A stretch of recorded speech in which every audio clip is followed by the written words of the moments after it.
And I am so excited to have Jill Bolte Taylor back. This is a conversation that we had last year that we need to hone in and ask those questions. So make sure if you have any questions as we're talking, type in a Q and write your question down. And by the end, I didn't ask, do you have extra time afterwards? I think I do. Check your calendar, or just let me know at the end. And then we'll have the Q&A afterwards. If not, we'll do it during our class session. Okay. So today, let me go ahead and start the recorder for our podcast. Okay, everybody, this is an exciting day that we get to talk to Dr. Jill Bolte Taylor. You're in for a treat. Let's get in the moment, get ready to dance, and forget all your problems, and let's fasten our seatbelt and let's grow together. Here we go. It's time to dance. The Lillian McDermott Show. We love, we fear, bridges we burn, we make mistakes, then we live and learn. When life gets tough and it seems like your best ain't good enough, if you're in need of hope, you know where I'll be right here, right here. And when you need a friend, you can count on me. I'll be right here waiting for you.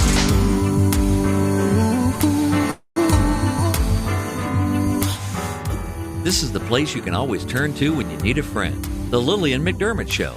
To reach out to Lillian, visit her on the web at whenyouneedafriend.com. Now let's all learn together. Here's Lillian McDermott.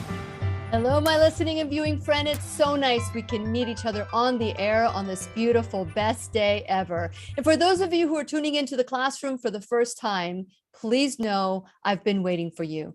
This is a safe place where you can go to when you need a friend. It is my commitment to provide alternative ways to heal, and it is my mission to make awareness, responsibility, and truth a part of our everyday life. And I hope you, my listening, as well as my viewing friend, will feel empowered to embrace a new truth and live the life of your dreams. Now, as you may have known, if you tuned in last year when Dr. Jill Bolte Taylor, author of My Stroke of Insight, which I call My Stroke of Genius, or My Whole Brain Living, she's the author of those two books, but she suffered a massive left brain stroke back in the 90s.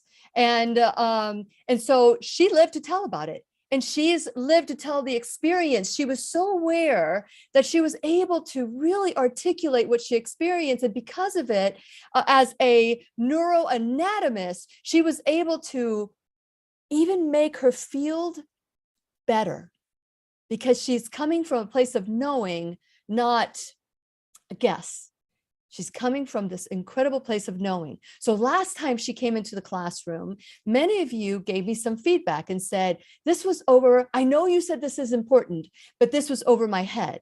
And so I said, okay, I know Dr. Taylor will come back, hopefully, and make things so clear for us, because I want you to know this is probably one of the most important classes you'll attend this year, because working with your brain and understanding your brain and working with it instead of fighting against it will help you immeasurably your entire life. And since it is our sole purpose in life to give and receive love and knowledge, I am so grateful that Dr. Jill Bolte Taylor is here to do just that. Welcome back, Jill. How are you?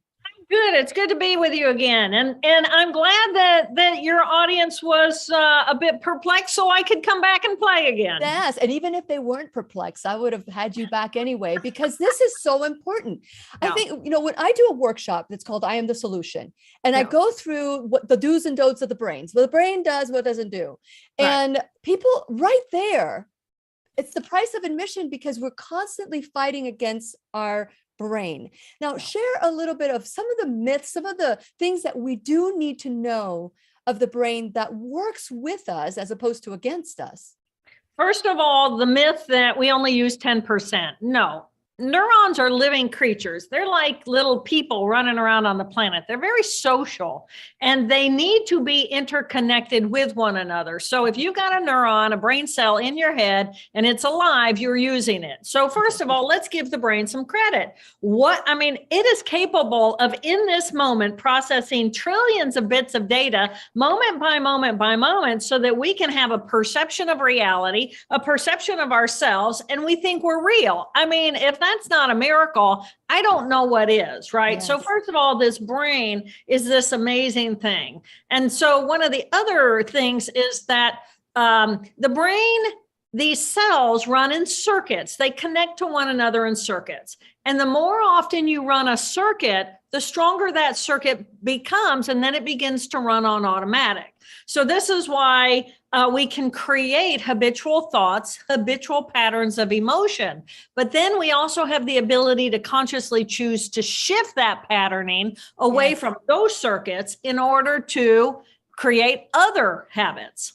Yes, yes. And so the brain, and I've mentioned this before so many times about how the brain doesn't know fact from fiction. It doesn't understand that it happened 20 years ago or now. It doesn't understand, who it's angry with. It just assumes it's you. The body just assumes and it implodes, self-implodes. So there are a lot of myths about the brain. Like, for example, I've heard people say, oh, I'm right brain. I'm so emotional and I can't have a logical, I can't organize myself. I can't do this. I can't do that. Or I'm left brain and I don't have any emotions. And so that's what we've been taught. So let's bust that myth. Yeah. Okay. So I'm a neuroanatomist. I study the anatomy of the brain. And the anatomy of the brain is made up of these beautiful cells. And so the neuroanatomy is looking at which groups of cells are communicating with which other groups of cells, with which chemicals and what quantities of those chemicals, et cetera. So when you look at just the anatomy of the brain, we have emotion in both hemispheres, the right hemisphere, the left hemisphere. So down here, this is going to be the amygdala and hippocampus of each hemisphere. So we have emotion in both hemispheres. We have thinking tissue in both hemispheres. But so then the question is, well, what's the difference? And the fundamental difference, if you're going to boil it down to something simple, is the right hemisphere is right here, right now. Mm-hmm. That's all it has, is right here, right now. And in the right here, right now, there is no me, the individual.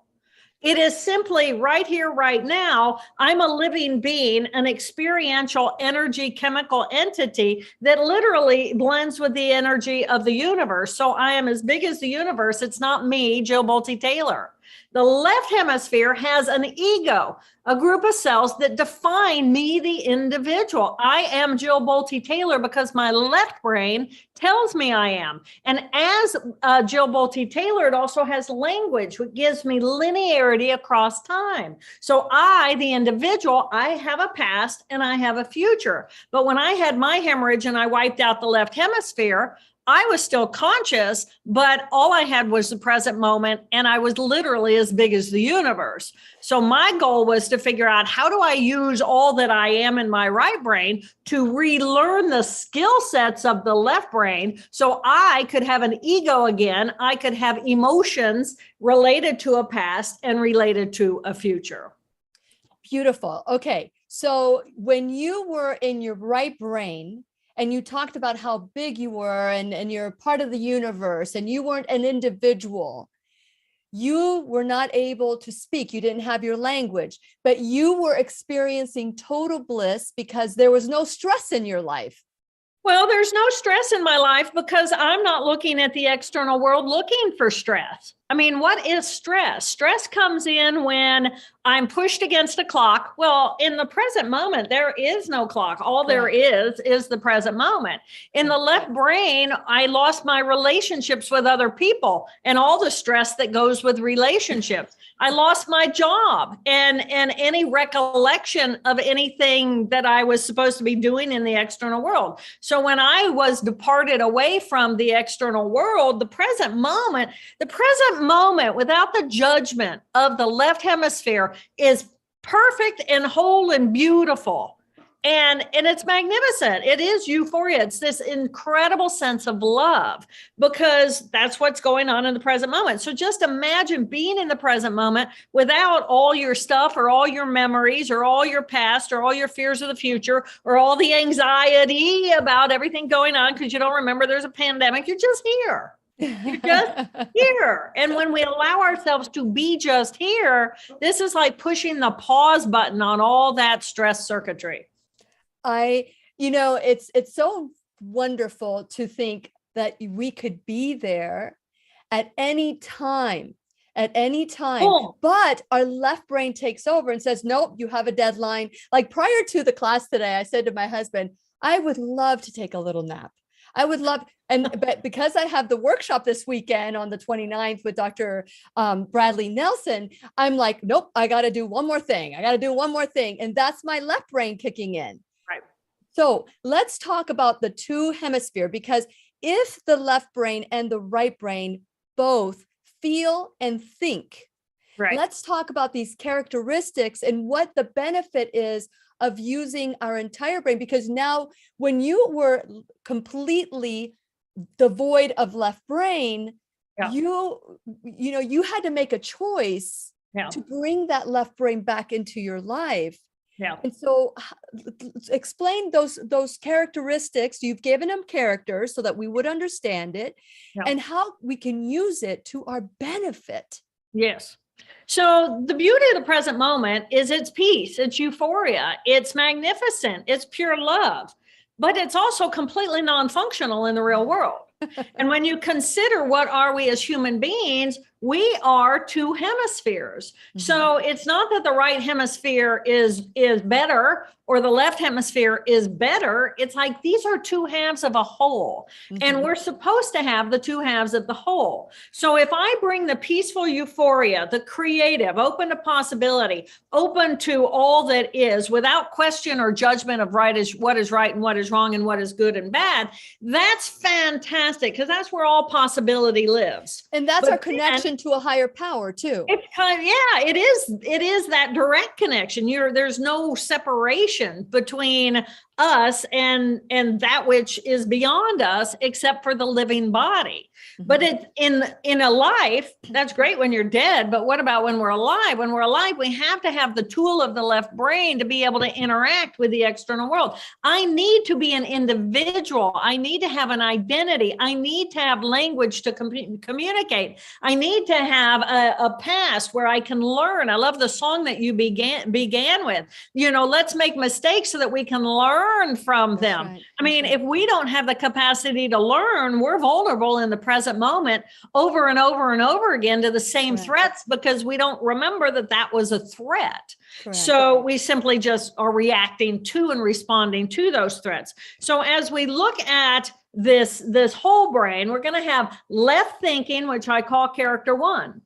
This left thinking part of our brain is our rational brain that defines what is right, what is wrong, what is good, what is bad. What am I as an individual? It loves to make lists. It loves to be busy. It's all about the external. It's all about appearances. And it's all about perfection because it wants everything to be absolutely perfect. Correct. Well, why wouldn't we want that part of ourselves? Correct. And we do want that part of ourselves, but we want it in balance with the rest of our brain. Because if all we're doing is perfection, perfection, perfection, our stress level's going whoosh all the way up because we are not perfect. We are living beings and life is messy. And we need to embrace that life is messy and let it be. And then we can learn how do we do it differently. So maybe it is a little more perfect for the life we want to live. Correct. So that's what I call character one. Left thinking part of our brain. It's our tissue. It's our rational left brain. And then we have the emotion. We have this emotional tissue down here. And this is going to be my emotion, me, the individual, and how I react and respond to information coming in. It comes in from the present moment because there's always a present moment, but then it takes it into the past and says, have I ever seen a dog like that before? Yeah, I saw a dog like that before and it bit me. So now I stay away from a dog like that. So it is there for me to learn from experience. This is where my trauma from my past is going to be. And I always say it's important to visit and learn from our trauma, but don't make it a lifestyle. You have all this other tissue. And if we get caught up in the trauma, then we're just focused in these loops of emotion from our past. So that's character number 2. So my character number 2 is like my little boo-boo. She got hurt, or it's my I'm going to get you because you got me and now I'm going to get you back. Yeah. Or it's like my anger. It's my rage. If you push my buttons, you know, so these are the personality characteristics that come out. Why do we want this character? Because this is the part of us that sets us up against learning. Yes. Character 1. Did you show us your character 1? Character 1. Character 1. She goes to work. She's busy, right? She's busy. She's looking under a microscope, or she's got the to-do list. She's looking at right and wrong. She's supposed to be looking good. She's got her little emblem on her identity. Yeah. She's proper. Right. Her identity. Absolutely. So the left brain, character 1 is our thinking left brain. And our character 2 is our thinking emotional brain. And our emotional left brain. The emotional left brain. Yes, I'm sorry. Emotion. Yeah. So we're just talking about the left brain right now. So the left brain, thinking and emotion. That's what everybody needs to understand, that there are 2 sections on your left brain, and they're both, or all 4 sections of your brain are as equally as important. And if one takes over more than the other, then that's when we're out of balance. And that's when stress and chaos and all of that happens. Exactly. So you went over through all of that. And for those of you who have questions, make sure you type in a Q, write your question down. So that is the left hemisphere of our brain. And that's the characteristic. And so let me just reiterate again. Thinking is where we have our judgment, right or wrong. This is what keeps us in a straight and narrow line. And so, and then the thinking emotional part is the one that is the what? Emotional, left emotion. The left emotional part is the one that is storing all the information of our past, our current situation, assessing whether or not there's danger or no danger. And that's important too, because we need to run when some danger comes. Okay, so now let's go to the right side of our brain. So the right side of the brain, it's right here, right now. It's in the present moment. So it's going to be the experience. What does it feel like to be sitting where, whoever you are, where are you sitting? What does it feel like? What does it feel like to have the clothing on your body, or the weight of that? What's the temperature of the air? What's the humidity of the air? What's it feel like if the sun is streaming down and warming your face? What does it feel like when you dive into the water and you feel the pressure of the water against your body, or you feel the temperature of the water against your body? What does it feel like when you walk in the rain or you stomp in a mud puddle? It's experiential. So the emotions from the past are in that character 2, left emotion, but the experience of what does it feel like to be in the present moment is in the emotion of character 3, the right here, right now, experiential. Okay. So this one, the character number 3 is our thinking part of our right brain, which emotion, feeling part. It's the feeling part. I'm getting something wrong here because I say emotion. So it's the left brain. Give me the 2, because I thought that the left brain had emotion and thinking. It does. Character 1 is thinking. Character 2 is the emotion. So character 1 is left thinking tissue, the higher cerebral cortex. Yes. And character 2 is the limbic system, the emotion, the left emotion. So those that's thinking and feeling. And then character 3 is experiential feeling. And character 4 will be thinking of the present moment. Okay, so let's show the characters of character 3. What is character 3? Here's my character 3. I call mine Pigpen. She's just happy. She's good to go. She's playful. This is and both the character 2, emotion of the past, and character 3, emotion of the present. These parts of us never mature. So when we talk about the inner children inside of ourselves, this is who we're talking about. We're talking about our emotional brains. And we have emotional in the right hemisphere that's right here, right now, playful, creative, open, innovative, inclusive. This is our genius. Character 2 is our pain from the past and our fear of the future. And if we're experiencing anxiety about the present moment experience, we're thinking about it. Character 1 is thinking, oh my God, there's a pandemic, and we're feeling unsafe. That's the emotion of that character 2. But emotion is in both hemispheres. So we have 2 little kids inside of ourselves because this part never matures. So the emotion on the left brain and versus the emotion on the right brain are they're trying to help each other out, aren't they? Well, and they can hold each other, and they're from our past traumas. This one is character 2 is left brain, and they're both from our childhood. They're both young. They are both. I'm going to say they're both. They never mature.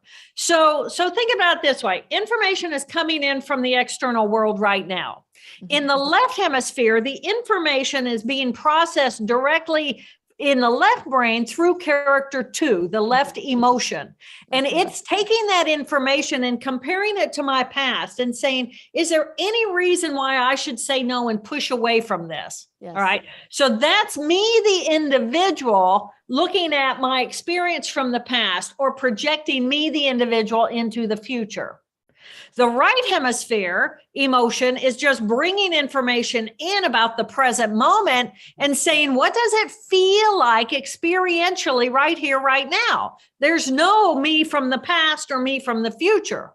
And I remember you saying that this character, the emotion part, the character number 3, they get in a lot of trouble. I think you said that prisons were full of people that had that. Wild character 3s. Because if you're right here in the present moment, well, what sounds like fun? Oh, well, that gun over there looks like fun. Let's go take that gun and go shoot out in the woods. I mean, so all of a sudden I'm a child with a weapon, right? Yes. Or let's say I'm a college kid and I'm in the right here, right now, character 3. And I'm saying, well, let's go drink some alcohol and go swimming. Well, is that a good idea? No, that's not a good idea. Actually, it's this part of the brain. Is that a good idea? What were you thinking? Well, I wasn't thinking. I just thought it sounded like fun at the time. So this is the character 3 is in many ways part of our very best, because this is our curiosity, and it's innovative and interested, and it's interested in putting things together in a way they've never been put together before. So it's inventive. It loves experience. It wants to be in its body. So it's going to go on adventures and it's going to do stuff. It wants to play. It wants to play. So, okay, it wants to go climb that mountain and then jump off in a fly suit because it wants a big old adrenaline rush. So yeah, this can be the best part, and this can be a part that really lands us in because this right here is the norm of society, right? Yes, this is the structure of what's right and what's wrong. Well, this one isn't thinking about what's right and what's wrong, because it doesn't have all that information. It's just right here, right now, thinking, well, right now, that sounds like a good idea. That's right. That's right. And if we think about it, when we talk about people that haven't grown up, they always want to play. That's because they're dominant in that part of their brain. Exactly. So, okay. Have we talked about part 4? No. The right brain thinking. Okay. Right brain thinking. So think about, what does that mean? If I'm in the present moment, and all I have is the present moment, and I don't have the boundaries of my body, because that's what the left brain is doing. It's defining, where do I begin and where do I end? So if I don't have that holographic image of myself saying, I stop at this skin, well, I don't stop at the skin. I'm an energy being, and I'm made up of some 50 trillion beautiful cells, beautiful molecular geniuses. So this whole mass, but it's not just this, it's the energy around me. So I become as vast and open as the universe. I'm not caught in the past and all the worry. I'm not caught in my relationships in the external world. I'm not caught in my intellectual stimulation that takes me into ideas that are not here. And I'm just present. So what do I become? I become open and expansive in this incredible deep feeling of love. And because I don't see boundaries between us, I'm supportive of you. I'm nurturing of you. I'm loving. I'm kind. I'm just good with what is. This is the part of my divine self, the part of our brain that allows us, when we pray to this level of consciousness. When we meditate to reach this level of peaceful euphoria. So it's always here. It's always available. It's an enormous part. It's like the blue sky is always blue, but then the clouds of the left brain character 1 or 2, or maybe even little character 3, I gotta go, pulls away. So think about it this way, Lillian. Think about it like you have 4 different forms of consciousness inside of your body. Well, which one am I? Well, I'm all of them. That's right. I'm my character 1, who she's busy. She goes to list. She's got the list going, right? She knows what to do. Mm-hmm. Character 2 is in my past. It's in my future. Character 3 is my playful right here, right now. And character 4 is always present. So I am all 4 of these characters. Anatomically, I am these 4 different characters. So I can get to know each of these parts of myself very well. And once that happens, then I gain the ability to pick and choose. In this moment, who do I want to be with you? Well, I'm supposed to be my character 1 with you, right? I got the glasses on, I got the earrings in, and I got here on time. But for me, it's really Pigpen's playing. That's my character 3. You love Pigpen. Okay, so you've named it. So if you guys want to watch the first video we did back in November, you'll know a little bit more about her story, her character. All her journey is in that video. I didn't want to start there because I wanted to really dive into the brain. So it's up to you if you want to learn more. And so what I love about this as a coach, as a life coach, it's very interesting to say, okay, you can choose. And we teach about choice and shifting and all of this. But here's the mechanism by which you start. This is the understanding that you have a thinking and emotional, a feeling, and in your emotional side, you have both thinking and emotion. And so those are the things that we can tap into. Yeah. But how? How do we use now this whole brain that we know we have? Because there's a lot of people that are constantly anxious and a lot of people that are in that stress mode and cannot even tap into their emotional side because their left brain is taking over and really keeping them from that euphoria and that playfulness. So how did you discover, how were you able to bring this together? So I want you to think about the brain kind of like a baby when it's born. It doesn't know that this hand is its, right? It's just floundering around, making all these motions. And this is kind of how most of us are living our lives. We don't have the differentiation inside of our own brain to be able to say, oh, that is mine. I can use that. I can call that in an instant. So that's what whole brain living is all about. It's getting to know each of these 4 characters very specifically. I encourage people to give them each a name so that you can identify that part of yourself. And then before you know it, your spouse is saying, hi, Helen, you answer the phone, hello. Well, hi, Helen, or hi. And it's like, oh, hi, Pigpen, People so share your names, but Helen Wheels, and show your character names. Yeah, do that. You mean through chat? Or me? No. Share your character name. So character 1 is Helen, which is I Helen call Wheels. character 1 Helen. She's hell on wheels. She gets it done. Yes. Right. Character 2 is Abby. That's my short for abandonment. I was born out of this beautiful womb, and I'm sure it was a shocking, abandoning experience. And so to me, I call her Abby. Character 3, I call my playful, let's go Pigpen. Let's make a mess. Let's go be creative. Let's go have fun. And then my character 4, here's my character 4. Oh, actually, I call my character 4 Queen Toad.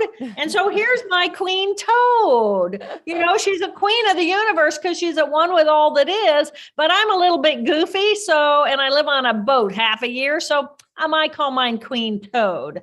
So, I encourage people, identify these different parts of yourself, work through. And that's why I have to give a plug for my book, Whole Brain Living. Yes. In this book, Whole Brain Living, The Anatomy of Choice, the 4 characters and the 4 characters that drive our life. This book, at the end of each of the chapters about the 4 characters, walks you through questions that allow you to identify inside of yours that part of who you are. And it's like, oh yeah, well, where does that part of you hang out? Well, my Helen, the boss, goes to the office. She's on the phone. She tries to be on a podcast. But my character 3, Pigpen, she wants to take over because it's a whole lot more fun if Pigpen shows up, right?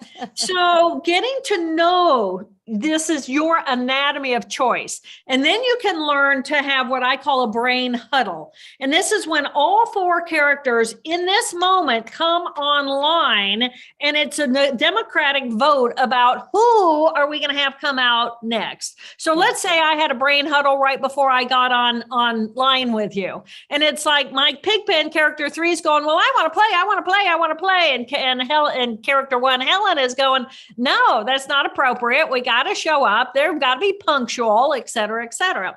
So I have this negotiation, and it's like Helen says, okay, Pigpen, I'm going to show up for this podcast, but you can pop in every now and again. And it's like, oh, okay, I'm good with that. So that's this conversation. We're having conversations inside of our head all the time. Isn't it nice to know who's having the conversation? Who's talking inside of my head? Yes. Who is showing up in this conversation, and who is going to show up? Who's going to be the hero of the moment? Who's going to be the hero of the moment? And so my character names for character number 1 is Victoria, because I like to feel the victory of getting things done. Okay. And my character number 2 is Izzy, because I grew up not feeling enough. And so I felt insignificant growing up. And so I've dealt with those things, and I understand and embrace that inner child, because that's where that inner child is. And character number 3, your Pigpen, is my Addie, because I like to be inclusive and I love to have fun. And so there's an adrenaline rush when there is a fun moment and I get to do something exciting and new. And my character number 4 is Grace. That's where I feel that connection with my higher power, that I'm able to speak without writing notes, because to speak about God without writing notes, because I know God will give me what I need at the moment I need it, when I need it. And I tell that to people, and I share it with people to trust that that's a truth. That is truth, that God will give us exactly what we need. And so that to me is Grace. And so that's my character, Grace. And I love that. Okay. So let's say we have a bossy character 1, which is in the left brain thinker. And character 1 is always wanting to be in control and will not talk to character 3 and 4. Yeah. So this is, I think, one of the things is, how do you get that character 1 alpha personality of ourselves to value what's going on in characters 2, 3, and 4? And because character 1 can easily look at character 3, Pigpen, or whatever you call yours, Addie, who wants to add it all. And it's like, I don't want to add it all together. I just want to get it done, right? As soon as we got a committee, it takes forever, right? And you're going, oh no, it's much more fun if we have a committee. So these two have to respect one another. If your character 1 of your left thinking brain does not respect the characters in your right brain, then you're missing an enormous part of who you are. And it's your free part. It's your open and expansive and inclusive and loving and kind. And you're going to run your stress circuitry is going to run you, and you're going to run out. You're going to make yourself ill. Yes, ill. And that is absolutely the importance. And that's why I said at the beginning of the class today, this is probably going to be one of the most important classes that you need to listen to this over and over again. If you're not getting it and you're going, oh, this is above my head, I can't think, you're not ready. You just need to allow yourself, just dive into character 1, then dive into character 2. Get the book, get Whole Brain Living. That's the first thing you need to do. And dive into it. You see, I understand when I work with people as a coach, I understand there's a wounded child inside of all of us. And that is, yep, there we go. Character 2. No, yeah, character 2. And so character 2 is the wounded child as opposed to the playful child, the one that just wants to have fun. And wants to get in trouble and make a mess. So what do you do when you have what are the biggest conflicts that you find with people with not respecting each section of their brain? So before we go to that, let's go to how do we get character 1? Because I want to go back. This is a really important question. Good. How do we get character 1 to value the rest of the brain? Yes. If character 1 is saying what's right and what's wrong and what's good and what's bad, and she's in a hurry, she's got a lot to do, right? She just wants to go rationalize and be the alpha in the world and forget the rest of the brain. But we've got wounds. We all have wounds. We all have this little character 2. We have past trauma. We get angry. We get sad. We get whatever. That's your dinosaur, right? Where's your dinosaur? Here's my rage. Character 2 might be rage. Character 2 might be too many pointing toys the finger. over here. Yeah, I got this. Like I'm going to get you. Right? I'm going to get you. Right. So that's character 2. Well, all this is character 2 is screaming, I need to be loved. I need to be loved. It doesn't matter what it comes out looking like. It's really a scream for love. I need to be loved. Well, it's hard to love somebody when they're raging at you, right? It's scary. And when somebody's too hurt, you don't know what to do in order to help them. What do? We have to come in. This is my character 4. All right. She's just all that is, right? And the power of character 4 is she can come in and love character 2. And when she loves character 2, she's always there to love character 2. They are never not together if character 2 will push herself from feeling separate. Mm-hmm. And that's the thing about character 2 is character 2, our pain from the past, our left brain emotion, made the sacrifice of getting out of the blissful euphoria of the present moment so that we could have pain, so that we could know what was safe. Is this safe? Is that dog I've seen it? But I had a dog like that bite me 50 years ago. So now I'm afraid of dogs that are like that. Yes. Well, this one can come in and say, well, that was a different dog. And now we're okay. So we have a full-time babysitter for character 2 inside of our own head. We can have our own interpersonal healing. This is how we self-soothe. And character 1 in the left brain can then come in and say, well, isn't that fantastic? I've got a constant babysitter for my own pain from the past. And if I allow my pain from the past to be nurtured by my right thinking, loving self, then I can self-soothe and I can make myself feel better. And then character 3 comes into that little character 2 and says, well, if you're done being like unhappy now, maybe you can come and play. And we can go off and we can play. So creating the balance between these different parts of ourselves. And thanks for letting me play with my dolls on Facebook. I love that. That was my first chance to do that. My Addie was just wanting to play with your dollies too. Exactly. So character 1 then realizes, okay, well, if I'm going to have pain from the past, nothing I can do to get away from that. Now, character 1 can ignore it, but we know that doesn't help. Right. So how do we self-soothe? And part of this question of how do we self-soothe is, my mother, I would call my mother up and I would say, I'm unhappy. And she'd say, honey, do you need to vent? And I'd say, I need to vent. And so that's her character 4 coming in and holding my character 2 and saying, you go ahead and vent. I'm right here. I'm listening. I love you. I got you. And then it was like, before you knew it, she had me laughing. And then I was a happy little character 3 going off into the world again. So getting to know these different parts of ourselves and how to interact with one another. This is owning our power as what we are as human beings. And I truly believe that the evolution of humanity is exactly this, learning the different parts of our brain and getting them to integrate with one another so that we have the power to pick and choose moment by moment who and how we want to be in the world. Now, the day that we do that, as soon as we call that brain huddle and bring all 4 online, as soon as character 4, our own compassionate, loving self, brings its compassion and love towards us, we feel better. And we're going to behave differently. We don't have to act out as that character 2 emotion, and we don't have to become arrogant and dictatoring in our character 1. Yes. Yeah. And that's the thing, that if character 1 is out of balance, it becomes a tyrant. It could become a tyrant. Exactly. And it will make you sick. It will make you sick, because that's when you talked about the left brain being ego, I would say that the right brain is our essence, right? So if our left brain is our ego, and the ego always wants to look good, be in control, be comfortable, and be right. So if we're always in that left brain character 1, that's misery, because the song of the ego is, I don't get no satisfaction. Well, exactly. And even if I have a bit of satisfaction right now, boom, I'm on to the next thing, because it's never ending. There's always another thing to be chasing. So, stress. Yes, absolutely. So there's a question here. It says, I have heard all about your 90-second rule. What is that? Okay.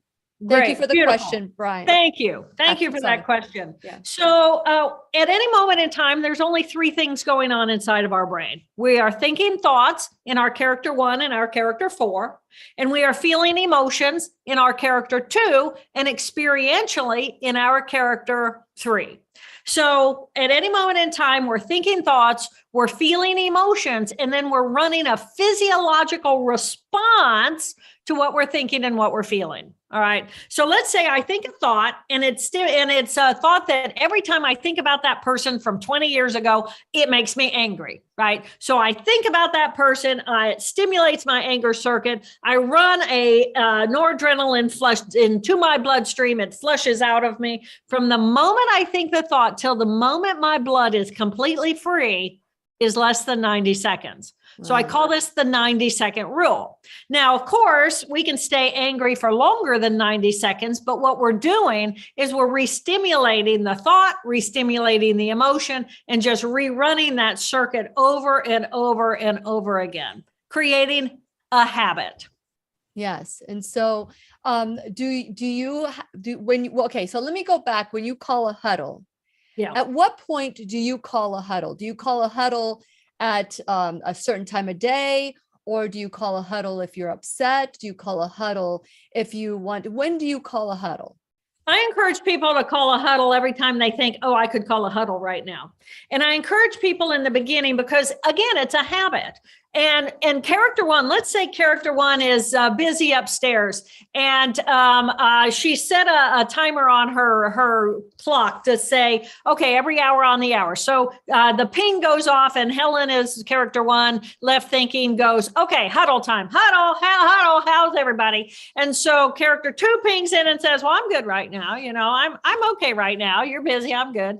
Character 3 goes, well, I'd rather not be here, but I'm good too. And character 4 is going, I just love us all, right? So character 1 can train herself on a routine basis to call a huddle so that she knows what that feels like. You have to learn, what does it feel like to call the huddle? Character 2 is why we really need the huddle. When our character 2 pain comes on, if we're feeling like scheming and conniving, or we're really starting to feel angry and we're just want to, this character needs to call a huddle, but she doesn't want to call a huddle because it's addictive, right? This is our addictive addictive circuitry. Inside of that brain circuitry is where our addictions are. So it's addictive and it's delicious and I want more of it. And I'm going to be mad at you and I'm going to be mad at you forever. And I don't want to make up with you yet because I'm not done being mad at you. Right. And then the telephone rings and boom.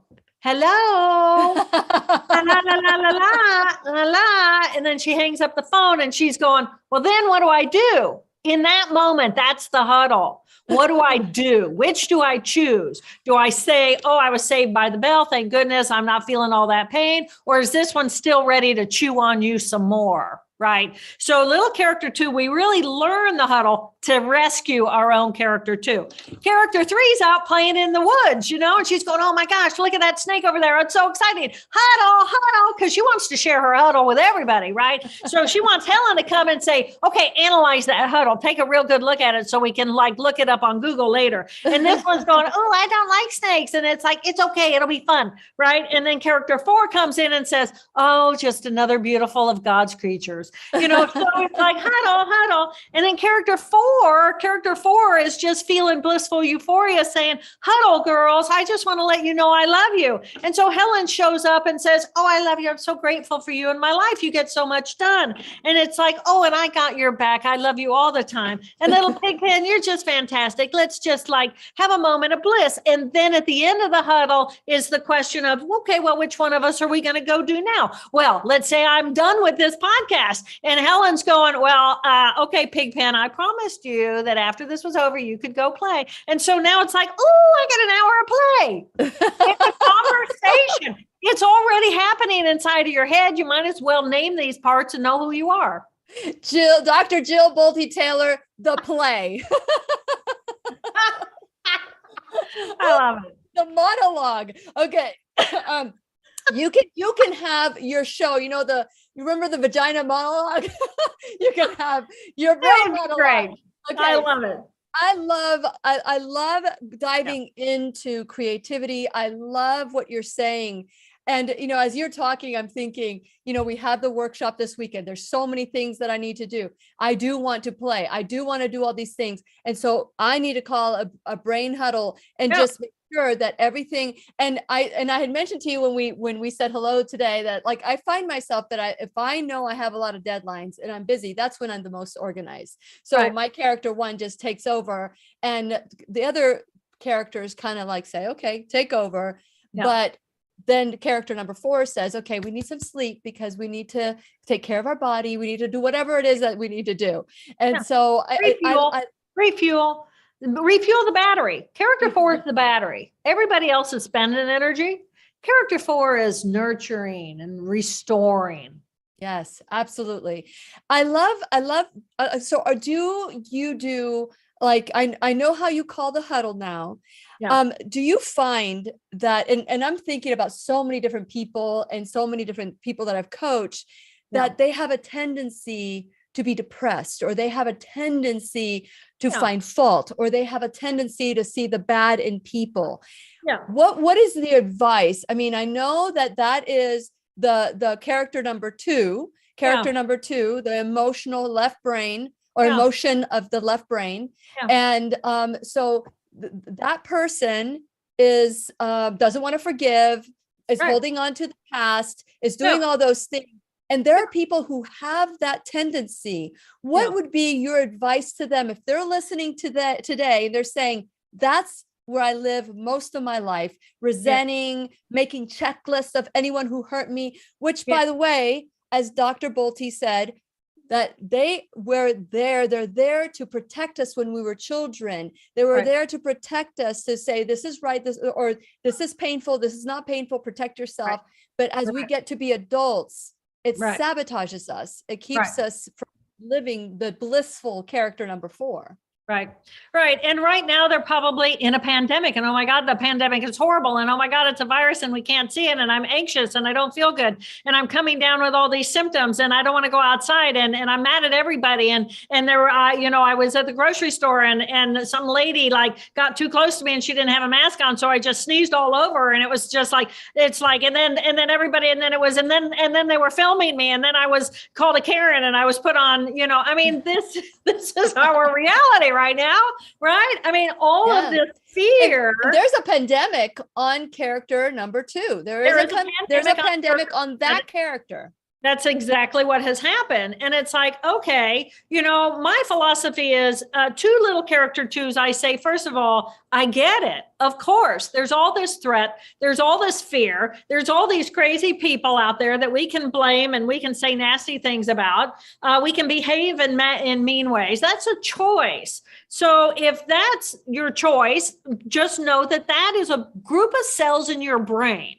Now, what are my other choices? And that's why in this book, in the title, Whole Brain Living, the anatomy of choice. Okay, so that means anatomically, neuroanatomically, you do have these other groups of cells. So the first thing is to try to recognize, do I ever experience any of these other characters? And if so, when?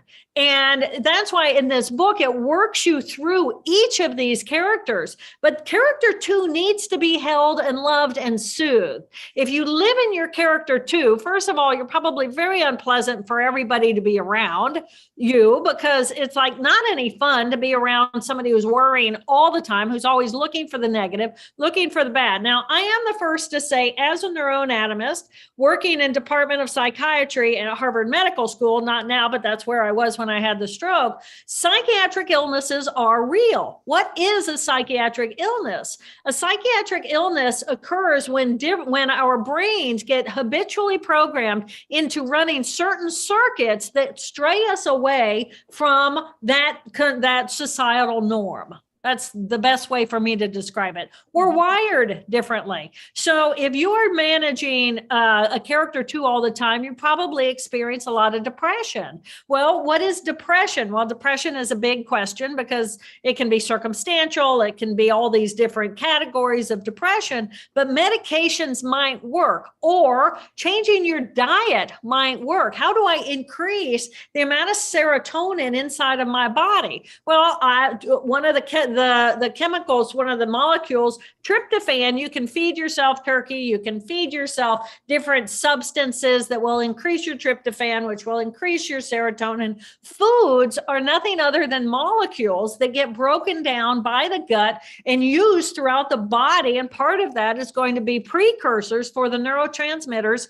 in your brain. So if you are caught in your character 2 pain, if you are in an active addiction, if you are feeling angry all the time and you just are pushing people away, if you find that you're scheming against others and you really don't want to connect with people, then take a look at what really is the big picture of who you are. But Lillian, I'm thinking if somebody's reaching out to somebody like you for coaching, then they're already aware that they would like something different.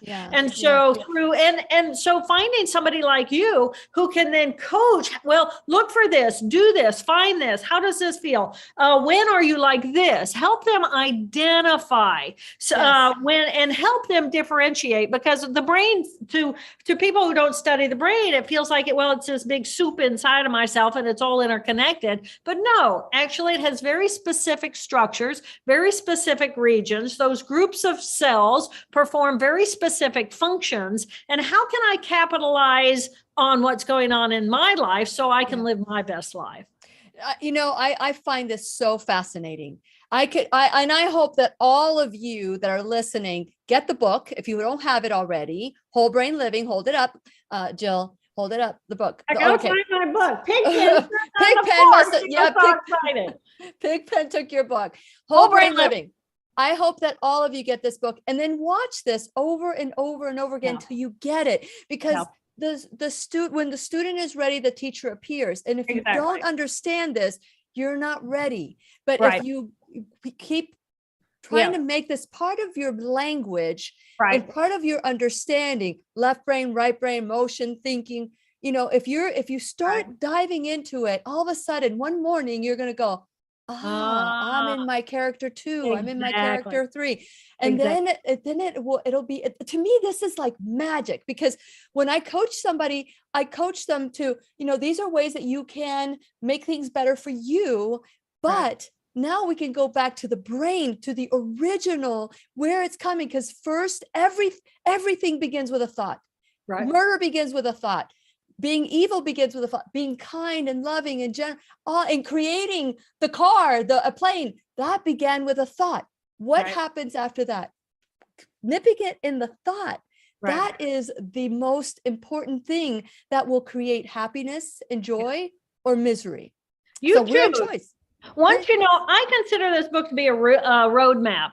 Amazing. A roadmap to the brain. And I have to say that, you know, coaches are loving this material because it's like, oh my God, now we have a roadmap. Yes, and absolutely. Therapists are going, oh my God, we have a roadmap. And we're actually running a research project in a school system to show it as evidence-based by training the community on whole brain living. So everything de-escalates. And it's like, oh my gosh, let's train the village around the kids on whole brain living so that the kid can grow up more whole brained. Yes. Oh, I love it. I love it. Okay. So before we go, because I could probably talk to you all day long. My Addie and your pig pen could hang out all day long. But I do want to send you guys to whenyouneedafriend.com. We do have a couple of workshops that I want you to look into. One of them is the Roadmap to Health with Dr. Thomas Levy. That's February 6th. That's virtual. And the second one is on January 29th, which is just this weekend. So if you don't have your ticket for the emotion code, once you figure out the emotion code and figure out your brain, oh my gosh, unstoppable. And so I just want to encourage you to do that. Check out, go to whenyouneedafriend.com. Please subscribe. Please like and follow. You see, character number 1 is taking over right now. She's busy. I'm busy. And so that's Lillian's on it. Go girl. I'm on it. Okay. So then I also want you to check out the Shop Now bag. There's so many different ways that you can use products that are natural and healthy to create the life that you want. And last but not least, you can become an enrolled student in the classroom. You can donate $1 or $1,000 to help grow the classroom. There's a lot of information we don't know. And whether it's your time, your talent, or treasure, do whatever you can to help promote this information, whether it's because it resonates with you or because it resonates with other people. And remember, you see in others who you are. So if you can figure out all these people that are character number 2, then you need to sit with, where am I a character number 2 as well? Because we see in others who we are. And where do we need to forgive ourselves for being character number 2 and lashing out at people? And so that is just, to me, this is like, this last couple of years have been like a completion of a thought. Well, you know, first we know that we're in choice, but how are we in choice? You come in and say, boom, this is how you're in choice. And this is how you can shift. You can cuddle, huddle. Is there a particular meditation or anything that you do when you're in character number 2 or character number 3? I think I got these right. Character 2 and 3 are the ones that are childlike. Is there a meditation that you can do to kind of like when, especially if you don't want to call a huddle, just to calm yourself and make yourself aware that you're in either character number 2, number 3, and the character number 2 just wants to play and could feel that they're being manipulated and controlled because they want to play. And so there could be some resentment there as well. So, or getting in trouble.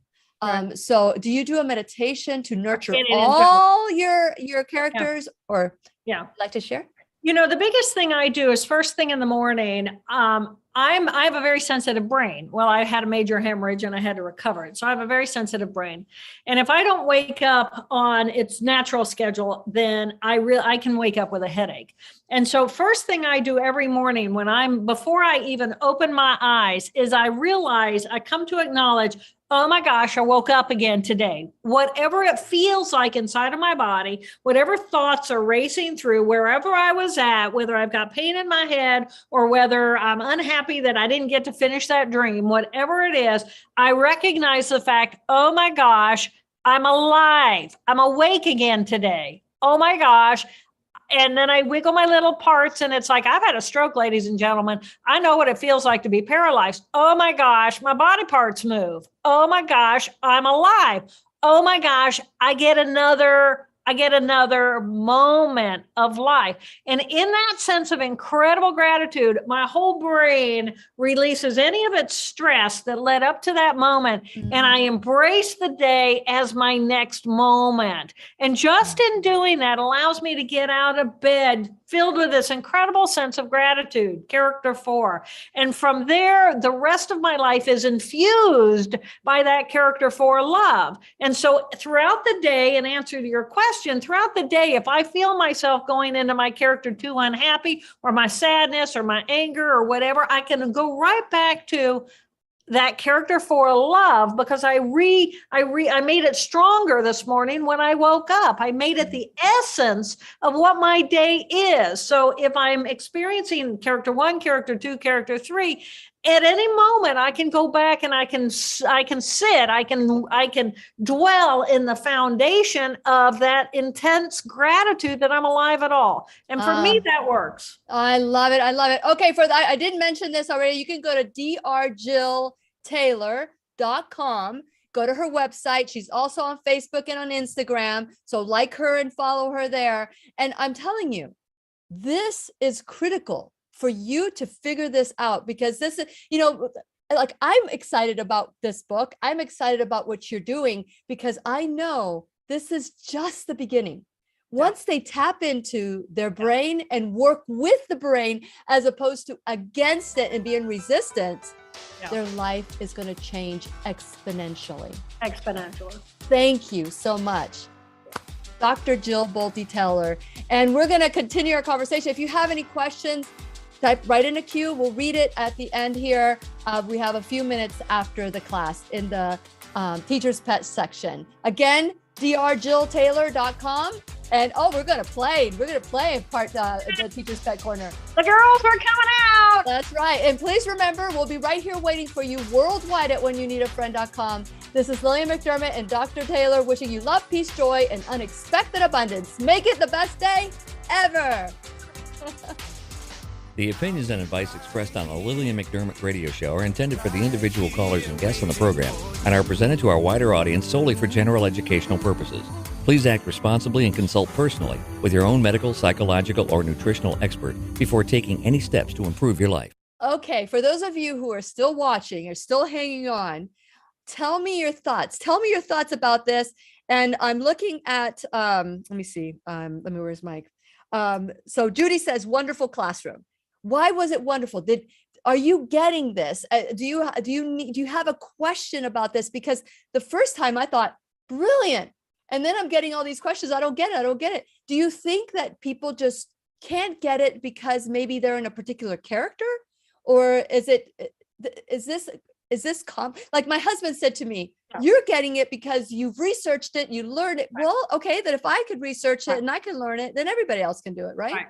So think about it this way. Carl Jung described the 4 archetypes. Yes. And as he described the 4 archetypes, what would an archetype be? It would be a stereotypical personality, part of who we are, that has existed across time.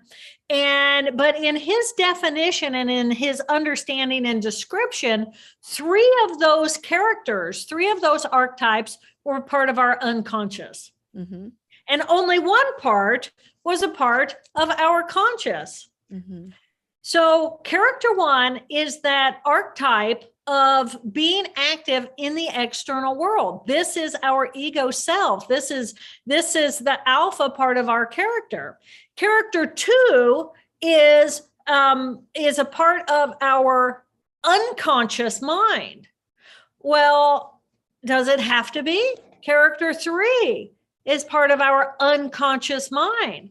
Character 4 is a part of our unconscious mind. So when you look at the 4 characters, the 4 archetypes land perfectly on these 4 characters. So how did they come into consciousness? You had a brain scientist who studies neuroanatomy lose her character 1 and her character 2. Mm-hmm. All I had was my character 3 and my character 4. They were very different parts of me. I got to know those characters, and then I used those characters to rebuild characters 1 and characters 2. So in my brain as a neuroanatomist, they all became conscious. So what I'm asking people now to do is to recognize that that we call the unconscious, it doesn't have to be unconscious. And what if you actually knew and understood and could relate to and choose to engage as the other characters of your brain? Yeah. And that's what whole brain living allows us to do. And I love it. I absolutely love it. And, I love your exercise in the morning of gratitude. One would say gratitude, but what we really know, this is your 4th character. Right. And so if we can say, okay, this is a part of me. This is a part of me. I am all these characters, and answer your questions, fill out the questionnaire, really get to know who you really are, the good, the bad, the ugly, or what we call the shadow side of you. Nobody wants to be in that shadow side. And so yep, exactly. And that is everybody has character number 2. Everybody people say, oh no, I'm just this. And they have this, even people who have this inflated view of themselves. Yes. They're like, exactly. It's a combination. It's a combination. And we need the right side to make us more loving and more accepting and more compassionate. Yeah. And the fact of the matter is I was a living being before I was Jill Bolte Taylor. So when we're born into the world, both hemispheres are essentially right brains. We have no definition. We have no details. We have no language. We have no organization. I've lost half my mind, or I'd be showing you the rest of my brain. You lost your brain. I got too many toys over here, So when we're born, both hemispheres are really of the right brain consciousness. And then the left brain comes online and starts, I'm an individual. I start out as this amorphic energy being, and watch children. They have no beginning and no end. They're wide open. And then it's like, that's me. And then the definition of self begins in a group of cells right there in that left hemisphere up here. And then once I begin to identify me as self, then I notice, then I gain language. Jill, sweetie, whatever, the adults call you. So then I become inform, but I'm an extension of, I'm a definition, define details from that big amorphic self. So in the morning when I wake up, I'm amorphic. And I'm glad I'm amorphic. And, this really, really feeds into how do we feel about life and death? If you're afraid of death, you're afraid of life, because you won't live fully because you're afraid of death. But if I wake up every morning and I go, oh my gosh, I got a body again, I'm alive again, I'm awake again, then it's like, bring it on, bring it on, bring it on. And I realize, okay, at some point, I'm not going to wake up. And it's going to be, I'm not going to know that I didn't wake up. I just didn't wake up, right? Because it's gone. And once that's gone, am I gone? No, I still have this whole right brain consciousness. And I can't speak to what exactly happens after we die, but I do know that character 4 is that direct vibrational wavelength of love that infuses this living being. So I'm guessing when this is no longer, that is what I become, because that's what I became when I lost that left hemisphere. I've got so many things that you just said that I want to address. First of all, when you said that when a child is born, they are both right hemispheres. And it's not until they become identity with themselves, but we teach them that. I'm wondering if we create character number 1 and 2 to not be as free, because we're being taught from people who have their own image of what character 1 or character 2 is. The cells themselves in the left brain are designed to take a lot of data and create a specific.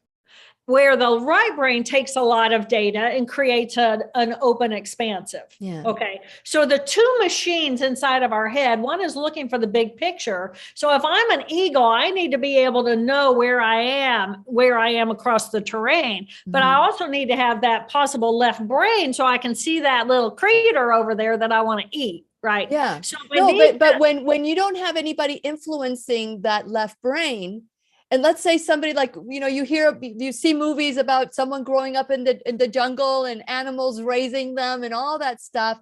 They stay right brain. Wonder what do they stay right brain? They don't. They stay right brain, but they still have to have enough of the skill of the left brain. I still have to be able to hunt. I have to know. I have to learn that kind of a berry is a bad berry. I have to learn that kind of a snake is a bad snake. I have to still have to learn. But there'll still be learning in the process, but there won't be the judgment, or maybe you'll create your own experience. Yes, you'll experience your own experience. But the problem with our society is that we have rewarded at a government level and an academic level, we have rewarded things in the external. So our value is dependent on how much in the external world do we have. So if I want a house that's bigger than yours, I want a bank account that's bigger than yours, I want to be higher on the hierarchy than you are. So this is the values of me, as opposed to the values of the right brain, which is the consciousness of the we. So we have skewed ourselves over time to living more in the value structure of that left brain. I love it. It's every time I hear you talk, every time I have to talk about this subject, because it just gets me so excited, because I really do believe that we do have choice. Yeah. And there are times when we don't feel like it. Yeah. We don't feel like it. We want to stay stuck. Well, now we know why. Now we know why. And we know how to get out of it, as opposed to it just happens. No, there is a reason why you feel stuck. There's a reason why you don't choose to shift. But if you understand why, you can call upon everyone in your brain, every character in your brain, and work with you instead of against you. Exactly. No, this is incredible.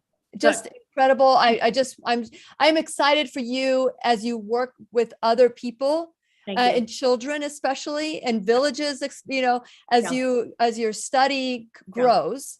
I'm just even more and more excited for you. So, and for the world too, because you're really changing. There's a saying by Max Planck. Well, Dr. Wayne Dyer used to say, I just don't know where I got it from. Well, I researched it, and it was from Max Planck. And it's when you change the way you look at things, the things you look at change. That right there changed my life. Just the thought that I can look at it in a different way, in a different perspective, and it changes. Right. Yeah. One of my best examples of that is my brother. I have a brother diagnosed with schizophrenia, and I can look at my brother as the illness, or I can look at my brother as the man with the illness. Mm-hmm. And as soon as and everything changes in perspective and how you interact with somebody who is different from you. And we have the power to choose. So I want to thank you so much. What a great opportunity for me. I got the dolls going, and I appreciate that. Oh no, I loved it. I loved every bit of it. Thank you so much. I want to thank all of you for watching. Watch this over and over again. Send it to everybody you know, because this is a secret. It's something that we get to uncover. It's a new truth that we get to uncover with the originator of the thought, of the experience. So use this and create a better world for you, because you do have it in you. You do have it in you. We are so beautiful. We are so beautiful as living creatures. And, those thoughts and emotions that get in the way of us realizing that, it's just a group of cells inside of our brain. We have the ability to choose who and how we want to be. We just need a roadmap. I love it. Thank you so much, Dr. Taylor. And thank you all for watching. We'll